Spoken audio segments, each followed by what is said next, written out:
সাইফুল হক ভাই আমাকে প্রায় বলতেন যে আসেন একটু কথা বলি।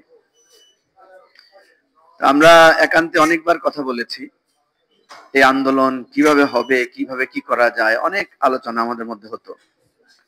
সবচাইতে গুরুত্বপূর্ণ একটা কাজ সাইফুল হক ভাই করেছেন, যেটা হয়তো কখনোই কেউ জানবে না বা কোথাও হয়তো লেখা হবে না।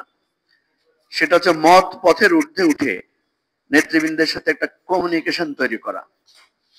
আমরা বিভিন্ন জায়গায়, ধানমন্ডির একটা বাসা বা আরো বিভিন্ন জায়গায় আমরা মাঝে মাঝে বিভিন্ন রাজনৈতিক দলের নেতারা একান্তে আমরা বসতাম,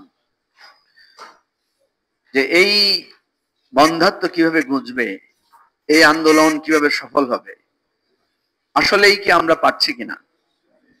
আমরা যদি আত্মপর্যালোচনা করি, দেখবো যে আমরা অনেক বড় বড় সমাবেশ, ঢাকা ঘেরাও মহাসমাবেশ আমরা ডেকেছি, যখনই পুলিশের নৃশংসতা, যখনই মুহুর্মুহু গুলি, সাউন্ড গ্রেনেড, রাস্তাঘাট বন্ধ করে দেয়া, বাস ট্রেন বন্ধ করে দেওয়ার জাতীয় কর্মসূচি দিয়ে আমাদেরকে বাধা দেওয়া হয়েছে, আমরা কোনো আন্দোলনে সফল হতে পারি নাই।